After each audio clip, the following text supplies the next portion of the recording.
senhor falou agora há pouco que fazia um meia-culpa em relação ao conceito que fez do Bolsonaro quando entrou no governo, presumo.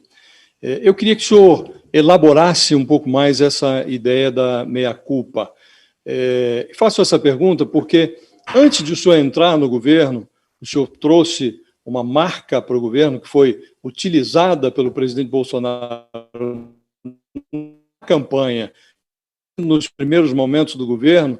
Antes de o senhor entrar, já havia manchetes que informavam sobre o envolvimento do Flávio Bolsonaro na rachadinha, a dificuldade do presidente de explicar depósitos feitos na conta dele, e o senhor ainda assim assumiu a pasta da Justiça. Até que ponto vai o seu meia-culpa?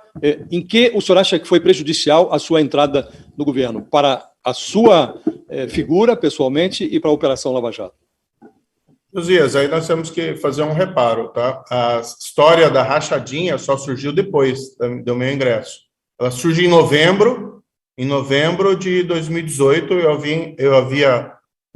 surge em dezembro, e eu havia ingressado, deixado a magistratura em novembro.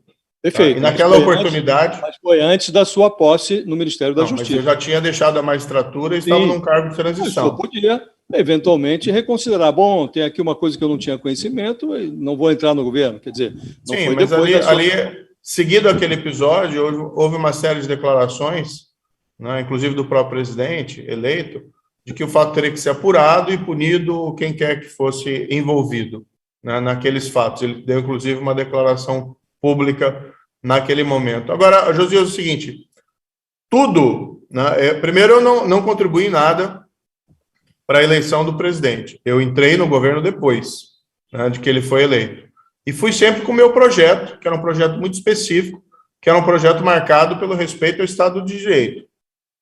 Combate à corrupção, combate ao crime organizado e combate ao crime violento eram os focos principais. Como muitos brasileiros que elegeram o presidente, nós achávamos, né, que aquelas declarações dele feitas, né, do período deputado, que eram exóticas, não refletiriam em políticas públicas no decorrer do governo. E mesmo muita gente me disse, olha, vejo com alívio a saída do governo que vai funcionar como uma espécie de anteparo a ilegalidades. Agora, a gente tem que colocar uma coisa bem clara. Eu deixei o governo em abril de 2020 e foi uma decisão, foi um ato que me custou bastante. Eu, de imediato, virei alvo de fake news, de mentiras divulgadas pelo presidente e pelo grupo político dele. E eu saí falando a verdade do que tinha acontecido, as razões da minha saída, que as razões... O que provocou a minha saída era algo absolutamente incompatível com a minha permanência do governo. Então, eu tive lá, e não entendo aqui como autoelogio, mas eu tive a coragem de sair do governo e dizer a verdade do que tinha acontecido.